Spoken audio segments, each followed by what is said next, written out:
Falar sobre os elementos que compõem o Estado é uma tarefa que merece uma observação. Há várias maneiras de se compreender esse assunto, porque nós podemos ter a visão política, a visão sociológica, a visão antropológica, dentre outras. E há também a posição do direito, né, que para esse o Estado ele surge quando são reunidos os seus elementos básicos, quais sejam o seu povo, o território e um governo soberano. Então, a palavra povo, né, esse primeiro elemento, ela pode ser utilizada em vários sentidos. Geralmente, essa expressão ela pode ser entendida como um conjunto de moradores de uma determinada nação ou de uma determinada localidade, né? Ou seja, uma pequena povoação, um lugarejo, ou mesmo um conjunto de um grande número de pessoas. Só que para o nosso estudo, entretanto, é importante ressaltar que para a formação do Estado, não basta simplesmente agrupar um número grande de indivíduos em um determinado lugar, né? É necessário que entre os indivíduos exista um elemento de ligação entre eles.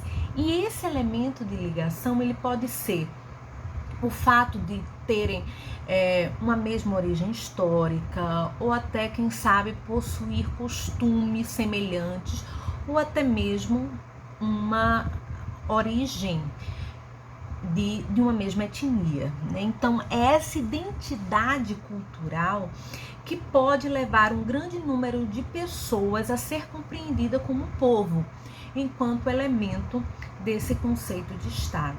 E sem esse liame, né, sem essa vinculação, em vez de povo, a expressão mais própria, mais apropriada, né, seria então o conceito de população. E aí vocês conseguem perceber a diferença entre povo e população, né, que é mais uma palavra utilizada no sentido demográfico, econômico, como a gente conhece nas pesquisas, dentre outros. Então, o povo, né, ele tem esse elemento, esse liame, esse elo que liga um determinado grupo de pessoas. Então, pense, por exemplo, no caso do povo brasileiro, certo?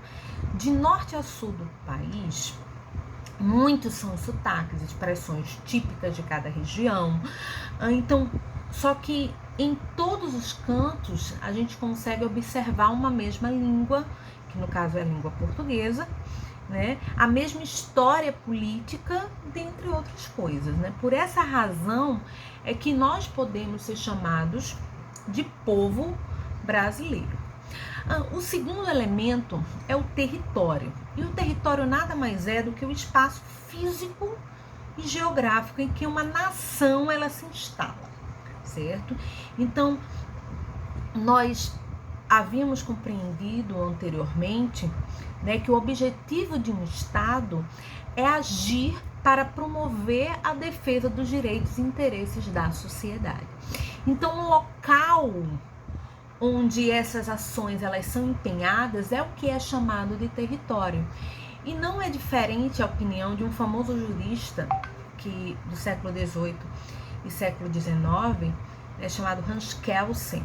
Ele no direito é um jurista muito falado, porque ele deu base ao que nós chamamos de positivismo jurídico. Ele dizia o seguinte: olha, o território é o espaço dentro do qual é permitido que os atos do Estado, e em especial os seus atos coercitivos, sejam efetuados. É o espaço dentro do qual o Estado, e isso significa os seus órgãos, eles estão autorizados pelo direito internacional a executar o que nós chamamos de ordem jurídica nacional. Então, o território é, acima de tudo, o local onde o povo reside, ou seja, uma terra para chamar de sua.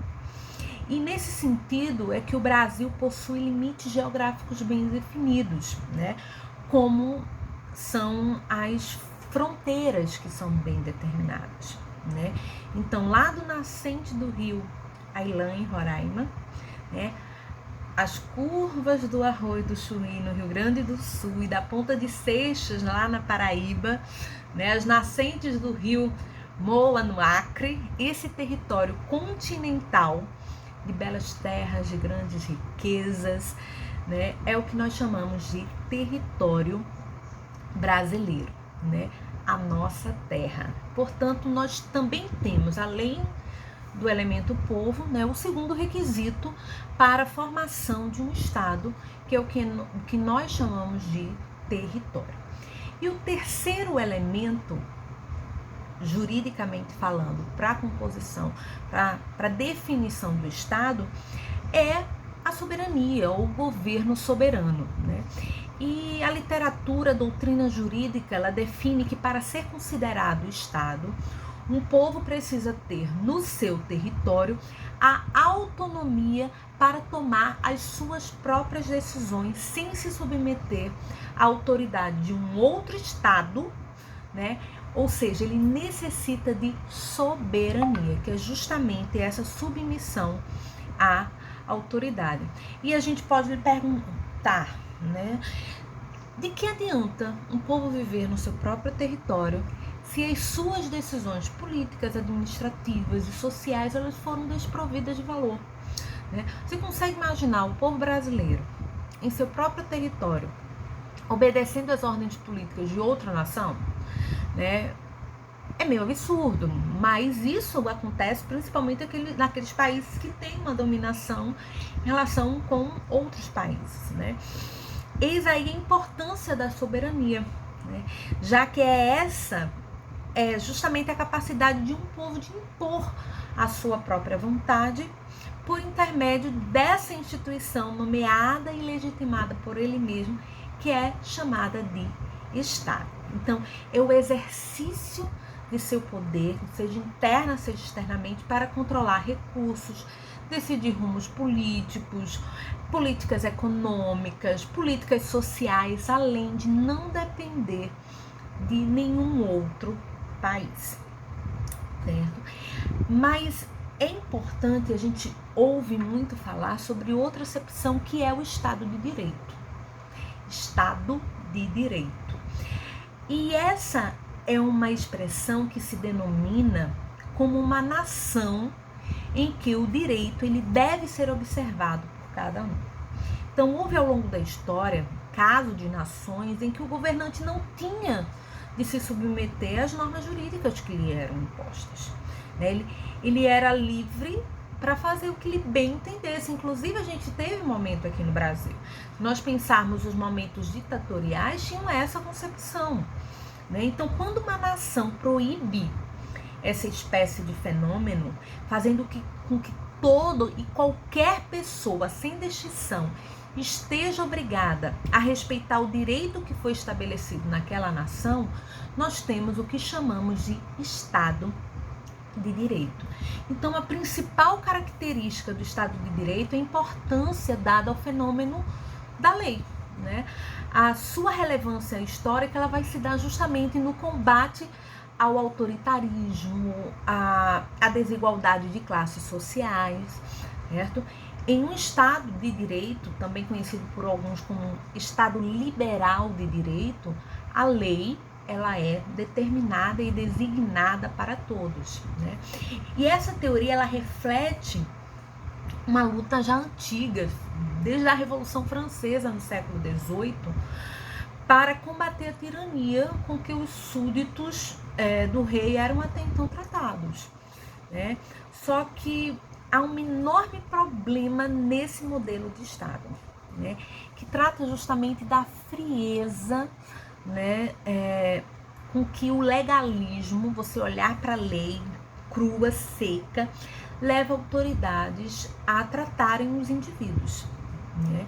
Em nome da lei cru e seco, o governante pode ser conduzido a uma perda de sensibilidade para tratar dos casos com um parâmetro que é superior à própria lei, que é o que nós chamamos de justiça. E aí vocês percebem que há uma diferença importante de lei, de aplicação da lei e de aplicação de justiça. Uma outra nomenclatura importante de se tratar, né, é o que nós denominamos de Estado social de direito. Então, a humanidade ela começou a perceber, já no século XX, né, que faltava ainda dos governantes um tratamento mais presente do Estado no combate à desigualdade social. Então, dessa forma, lá nas décadas de 20, 30, surgiu o chamado Estado Social.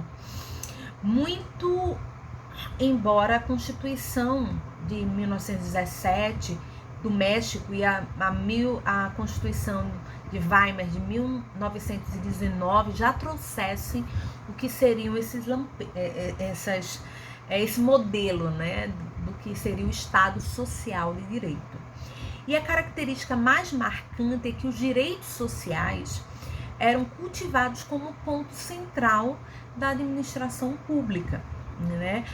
Tem um autor que eu gosto muito chamado Paulo Bonavides, um jurista cearense, falecido até não tanto tempo. Ele diz o seguinte, ele tem um livro do Estado Liberal ao Estado Social, muito bom. Tá aqui, deixa eu mostrar para vocês, esse aqui, é Paulo Bonavides. Esse é bem antiga, mas é um livro assim, um pouquinho, mas muito interessante para quem gosta desse tipo de temática, para discutir política social, política liberal. Eu acho que, apesar de ser propriamente jurídico, é um tema muito pertinente, principalmente num período pós-pandemia, onde nós vamos precisar repensar a própria estrutura do Estado frente a esse passivo social e de desigualdade mesmo que geralmente se tem nesses momentos de instabilidade, né, de anormalidade, como a pandemia assim é. E ele diz o seguinte, olha, quando o Estado, coagido pela pressão das massas, confere no Estado constitucional ou fora deste os direitos do trabalho, da previdência, da educação, ele intervém na economia como distribuidor, dita o salário, manipula a moeda, regula os preços, combate o desemprego, protege os enfermos, dá ao trabalhador e ao burocrata a casa própria, controla as profissões, compra a produção, financia as exportações, concede crédito, institui comissões de abastecimento, provê necessidades individuais, enfrenta crises econômicas, coloca na sociedade todas as classes na mais estreita dependência de seu poderio econômico, político e social. Em suma, estende a sua influência a quase todos os domínios que dantes pertenciam, em grande parte à área da iniciativa individual. E nesse instante, o Estado pode, com justiça, receber a denominação de Estado Social. O que o autor demonstra, na verdade, é que o Estado Social de Direito, ele tem por principal característica a luta para garantir a todos os direitos sociais, né? No próximo semestre, nós vamos trabalhar a legislação social, e vocês vão perceber a importância de compreensão desse fenômeno, né? Mas, e aí a gente percebe que mais do que o rigor da lei, numa perspectiva legalista do Estado liberal, né, que iria além dessa postura neutra, fria, distante, esse modelo estatal, ele intenta uma intervenção proativa da sociedade com o objetivo de assegurar as garantias básicas dessa sociedade, né?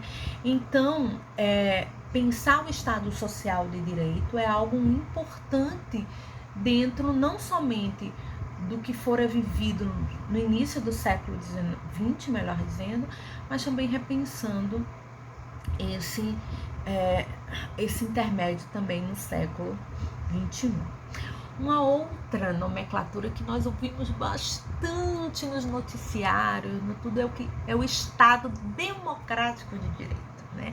A CNN adoram esse tema, né? Quem está acompanhando a CPI sabe do que eu estou falando. O homem, né, ele é inclinado a transformar o mundo para buscar uma sociedade melhor. Eu acho que isso é um desejo, né, de todos. E ele percebeu que havia algo no Estado Social de Direito que não ia tão bem assim, né? Nesse modelo muito embora os direitos sociais eles foram exaltados, o povo ele não possuía uma participação no controle da máquina do governo.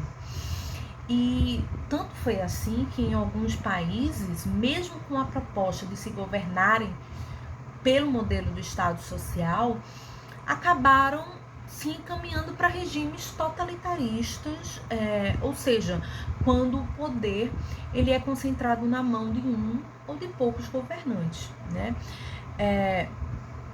Para vocês terem ideia, o mesmo Bonavides, ele diz o seguinte, olha, a Alemanha nazista, a Itália fascista, a Espanha franquista, o Portugal salazarista foram estados sociais, né? E da mesma forma, o nosso estado de Vargas foi um estado social, né? Da mesma forma, o estado social foi a Inglaterra de Churchill e Attlee, os Estados Unidos em parte desde Roosevelt, a França com a Quarta República e o Brasil desde a Revolução de 1930. Então, dessa forma, em movimentos espalhados que aos poucos concluíram nessa mesma direção, a humanidade começou a lutar pelo direito de participar das decisões sobre assuntos importantes para o futuro e o presente de suas próprias nações. Então, o termo que é utilizado para designar a participação popular no governo é o que nós chamamos de democracia. Nós não, porque isso vem desde a Grécia Antiga, né? Assim, o modelo estatal anterior dessa perspectiva social, ele aos poucos começou a dar lugar para o que posteriormente foi chamado de Estado Democrático de Direito, né? Mas não é somente isso que eu quero trazer para vocês, né?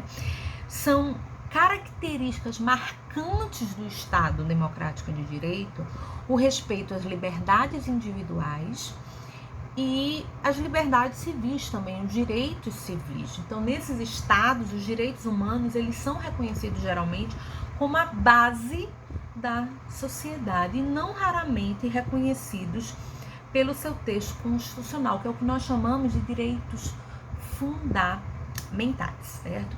Então, nós, no próximo bloco, vamos tratar sobre o poder e as funções desse Estado, do Estado Democrático de Direito.